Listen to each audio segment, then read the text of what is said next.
Hi, and welcome to the first episode of Tastic, where we talk all things brands and marketing and how to move your own brand forward.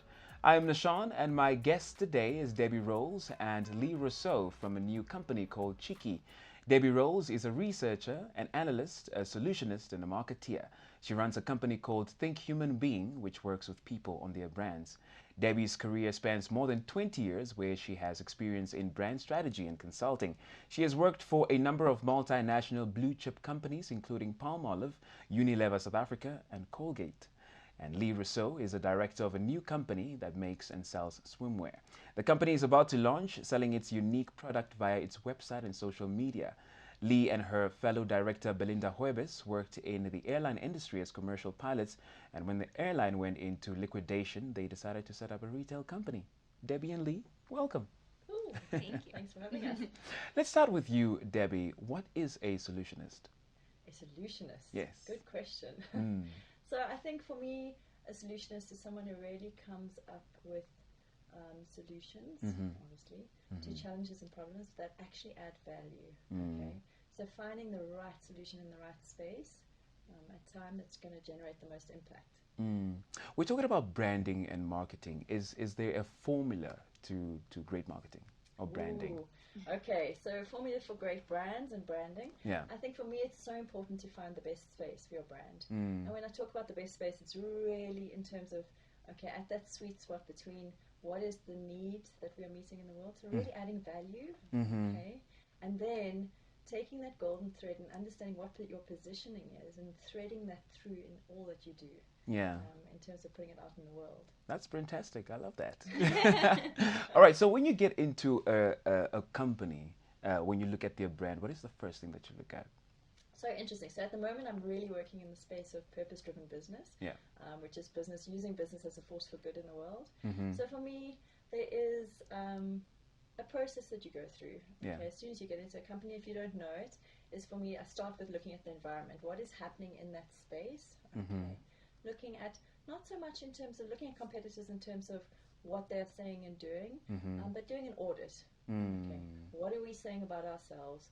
What are other people saying about themselves? Sure. Okay. And very importantly, what are our consumers? And we like to call them citizens now. What are the citizens saying about us? Okay. Love it. Our brand citizens and the rest of the citizens in the world.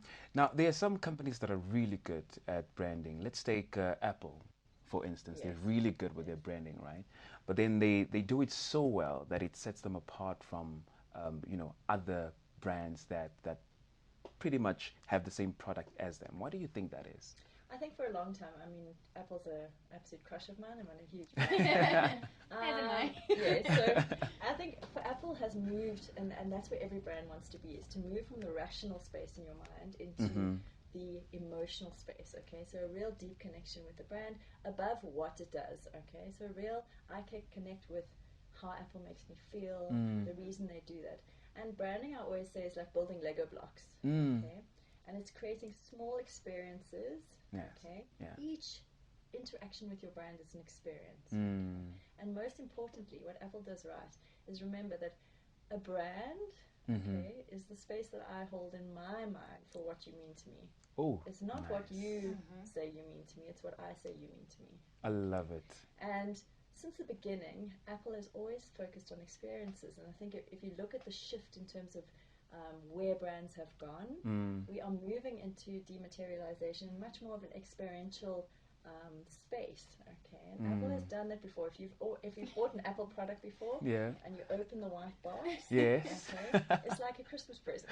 for sure, 100%. Okay, so that has really set them apart, and they are so consistent in every interaction with that brand. Okay, so much so that you love them and you'll forgive them for mistakes that they make. Okay? For sure. Because that relationship is deeper than what the product delivers to you on a tangible level. Cool. Yeah, just to actually add on what Debbie said about the branding being an experience, Apple has actually spoken about that on one of their own podcasts where they speak about the unboxing and the experience that unboxing an Apple product means to consumers and how much time and effort they've spent on creating just that unboxing experience. While we're still with you, Lee, I did mention in the introduction that you were working in the airline industry before, Correct. and then you set up your own company. Tell us about your journey with that. With the business or prior to starting? Like before and then getting into your so business. Both myself and Belinda, which is my co-founder, Yeah.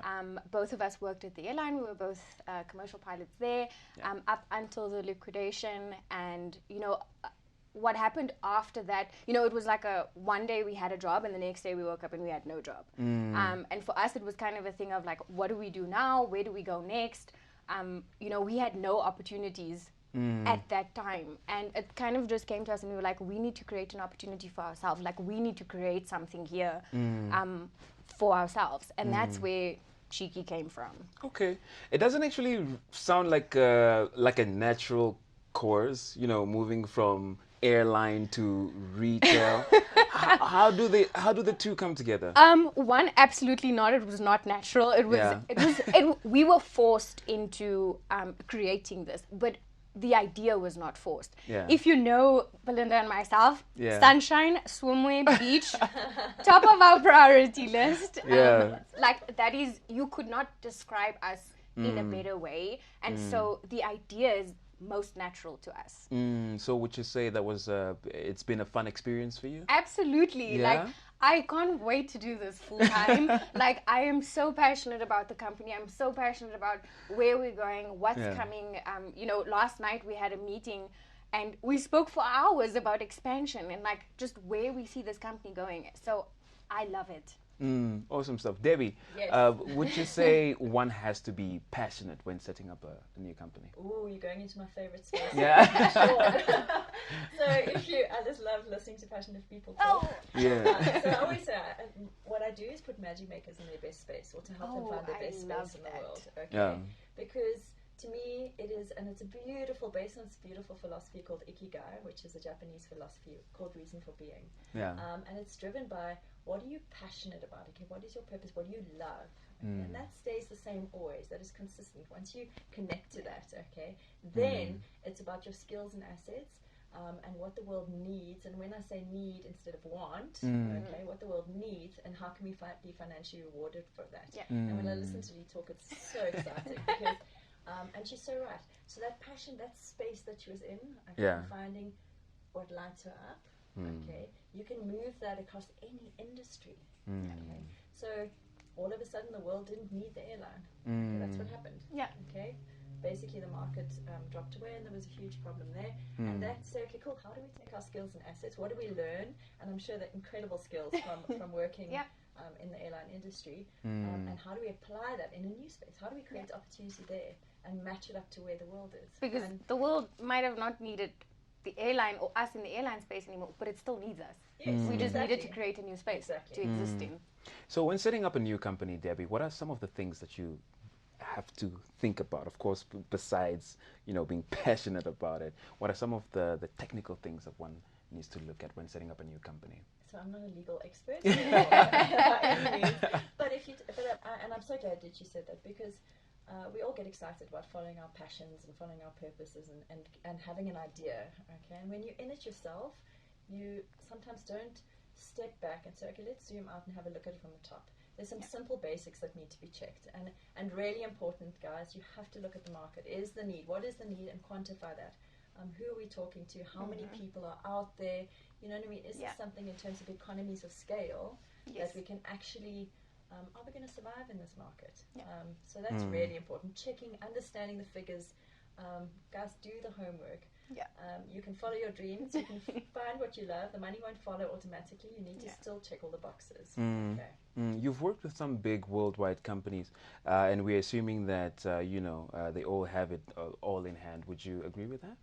In terms of ticking all the boxes. Yes. No, absolutely. And it was quite interesting because I came from a space where, starting at Unilever in South Africa, where all the check boxes were done. You had at your fingertips. You had research available. All the support structures available, which made it really easy.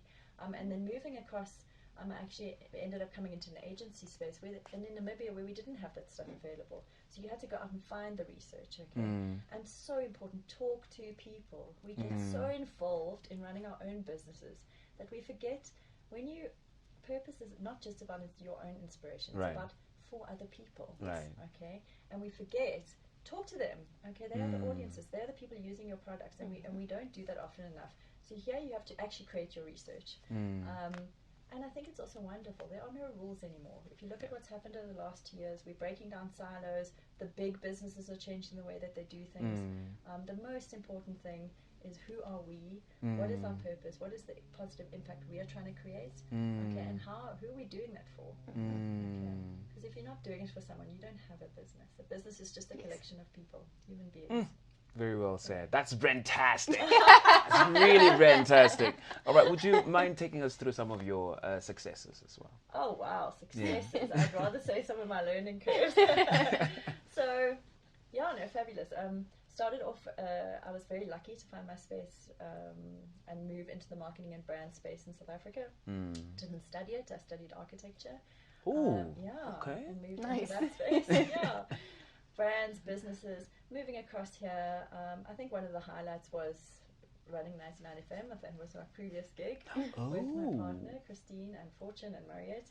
And that was wonderful because it was the first time that we could actually take a brand and say, okay, brand as a force for good. What are we trying to do? We are trying to inspire Namibians to master their destinies. And I think that was such a success story in terms of, and the success, not for myself personally, but for the team, is that we were able to attract amazing people when we left and handed it over. I think that's what's so important, is once you really can build a brand to a point, the brand should always be bigger than the people in the business. Okay? Because the brand should live by itself. And that is so beautiful. It's something higher to talk to. So that was really cool. And now I'm running Think Human Being, which is all about human beings. Okay, human behavior, where are we shifting to in the world? But it's so closely connected to branding for me, because brands are so powerful. Why would you say they were successful? Why would you say your successes were successful? If that's even like right English. Look, from a personal level, is really finding my own best space. Okay, and that's been an absolute journey to where I am now, and that's, I think, why the things that I deem as successes. I mean, what is success? I mean, that's a big discussion. We can have another discussion about that. Okay, for me, it wasn't financial. It was about creating a movement. Okay, so when I think about the brands that have really held closely to my heart, that to me is success. Is trying to make a positive impact in the world. That's success for me. So what I'm doing now is what I love. It's in the right space, and if I can help move people, business, brands, ideas into where they can make the most positive impact, I'm happy. So do you think brands get it wrong? Because I was reading recently, I don't know if you know Tropicana from the US. They totally changed their look, like as in the way they looked. So they basically didn't. They stopped looking like what they usually would, you know, to grab the attention of the consumer, and they basically lost like 30 million US dollars due to that. So how careful does one have to be when it comes to rebranding? Listen, I think we have to be very careful. You've got to be so careful when you rebrand. Also, the world has changed, so sometimes people are pushing it and moving into different spaces, but it's got a lot to do again with your audience. Okay, two things at play here: human beings. One, egos are sometimes at play. So you get new people coming into positions and they want to make a change. Okay. And sometimes that can be to the detriment of the brand. And then also consumers. Okay, you have to understand your audience. Sometimes your visual identity of your brand is so much stronger than anything else that is being said. And to understand what those cues are. Remember, as I said, the brand is what I think it is, not what you think it is.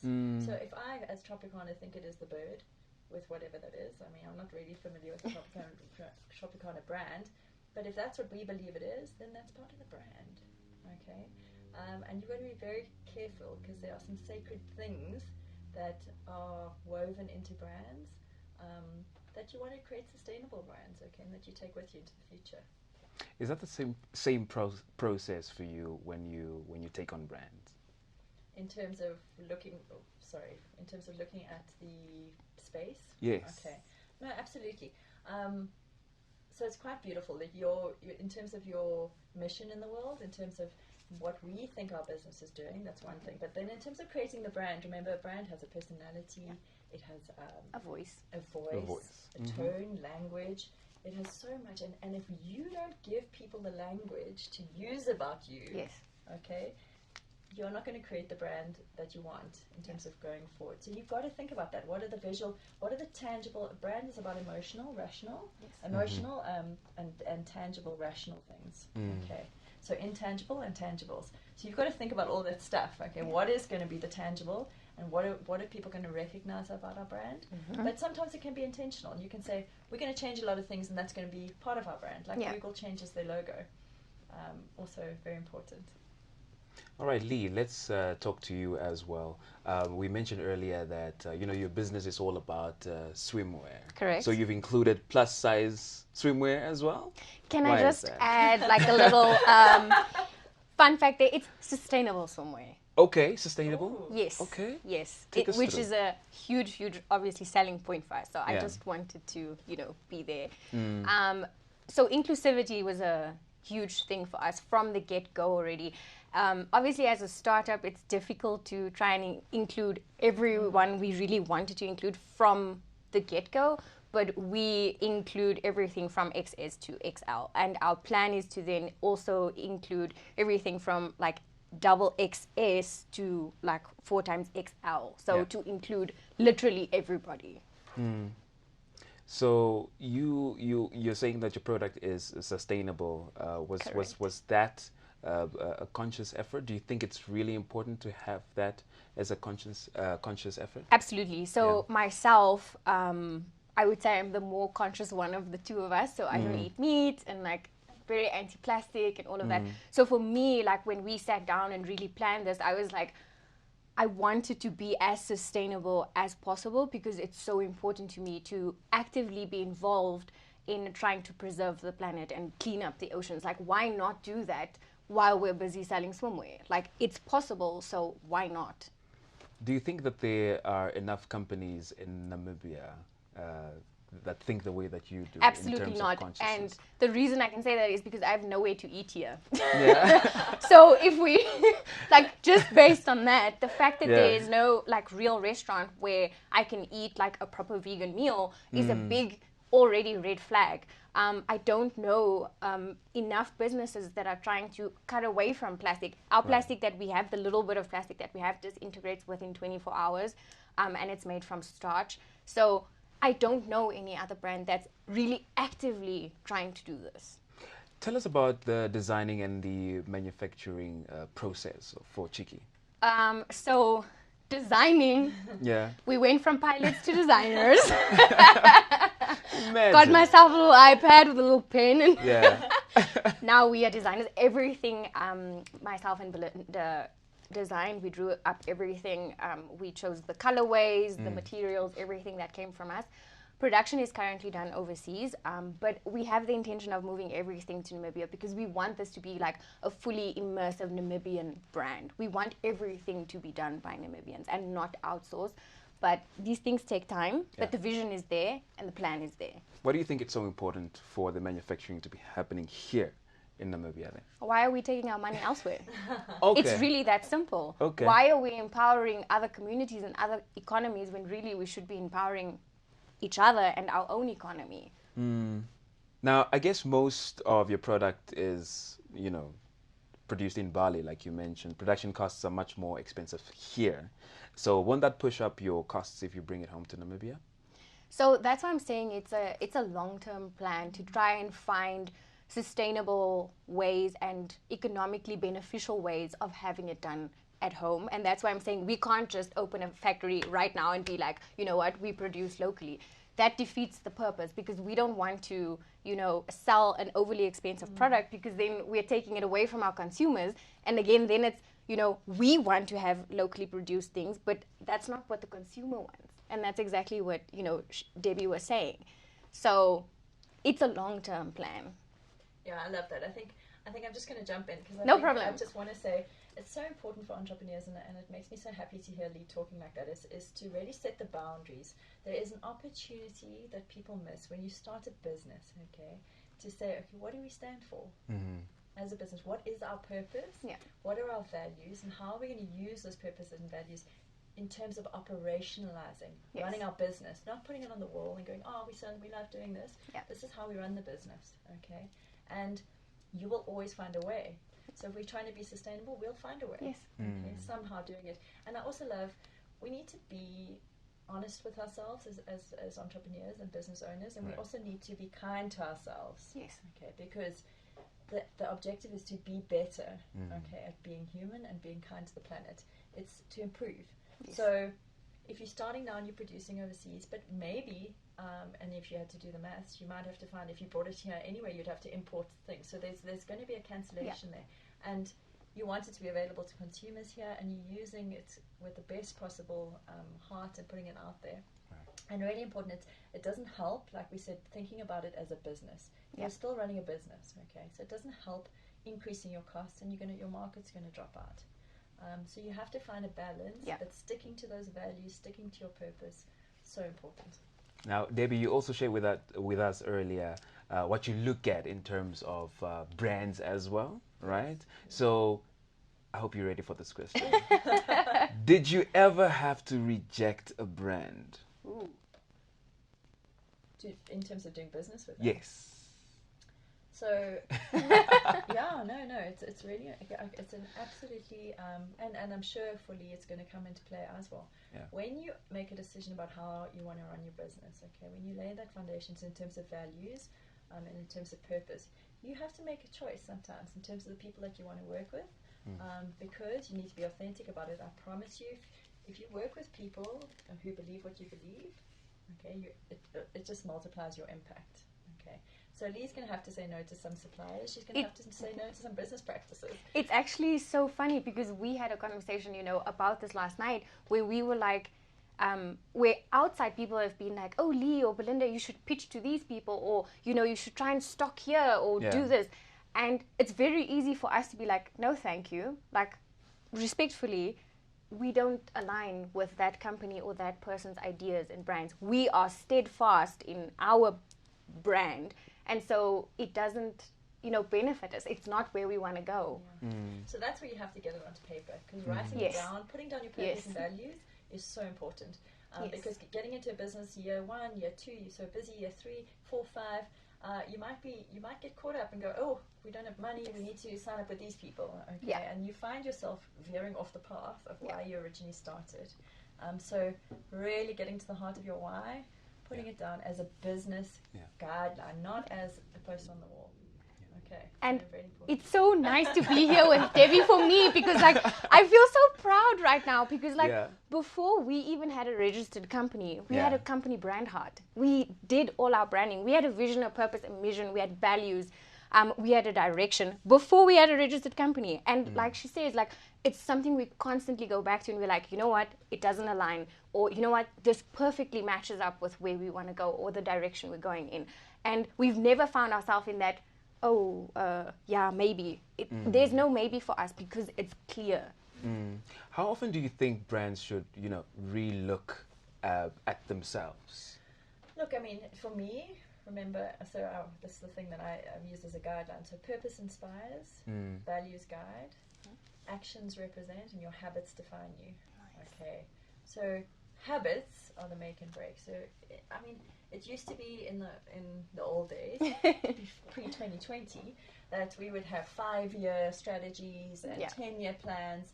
Now it's a daily strategy. I'd like to put into a 24-hour strategy, okay? And that is anchored in your purpose and value. So you need to look at yourself the whole time. But it is a very healthy practice, at least once a year, to say, stop the bus, let's do a proper brand audit.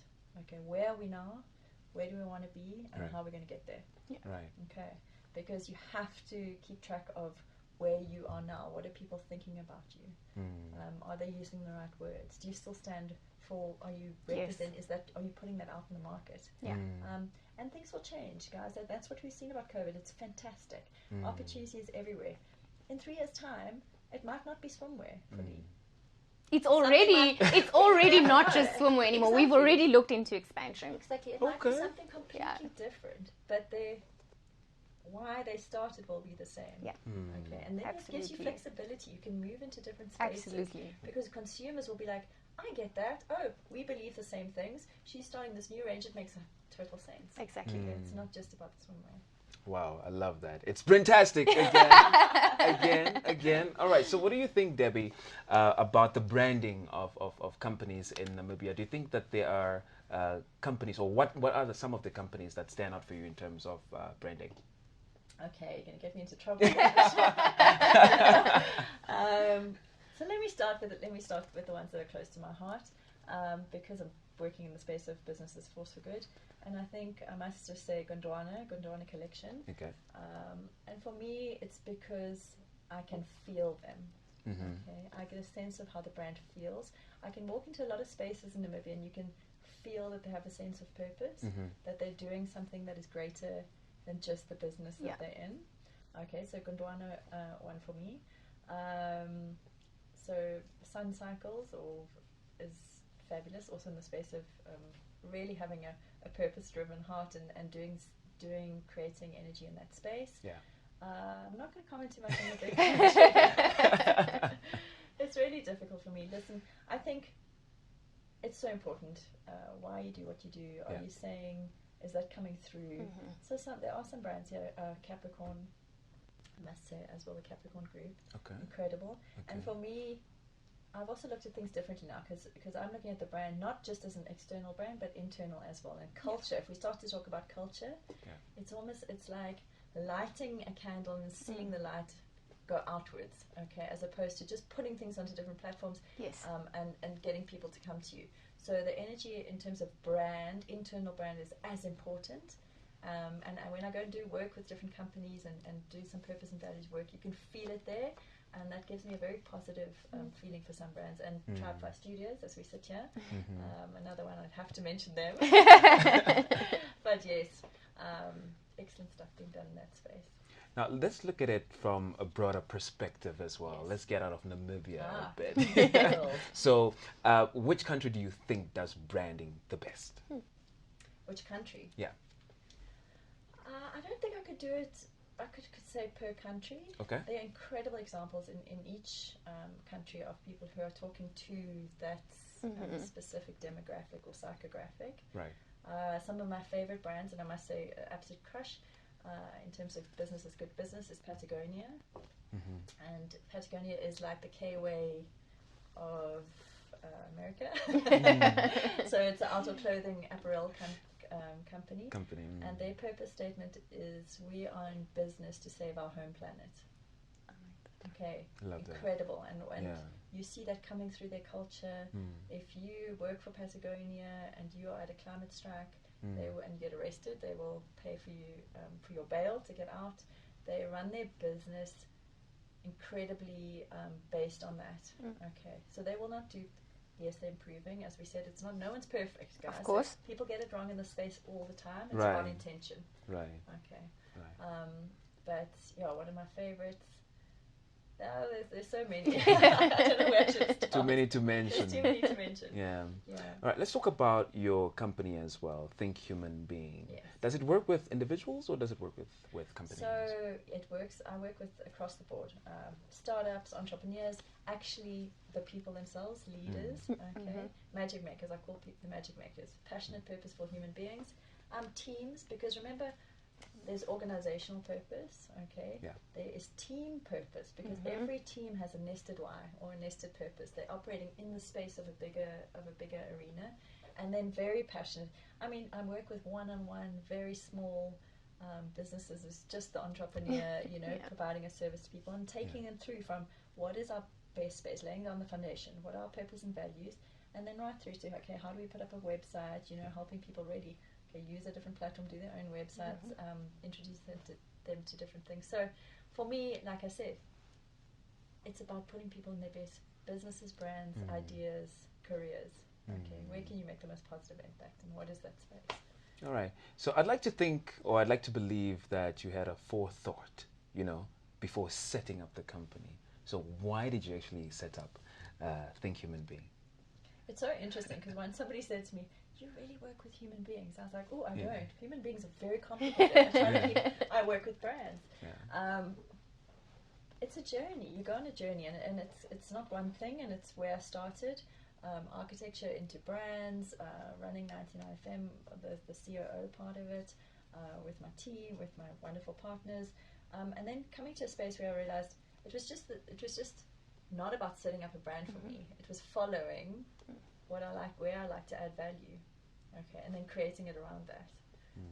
And for me, Think Human Being was just perfect because it's think human being and think human being.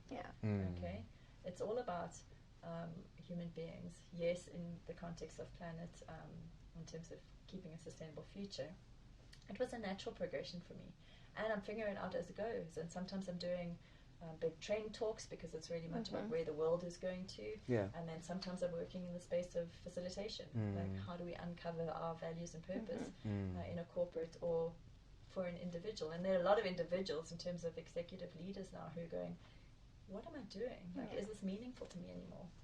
And trying to figure that space out. Who am I without this title? And where am I going to? So some coaching as well. Do you think it's as successful as you thought it would be? Think Human Being? Yes. It's a journey. Yeah.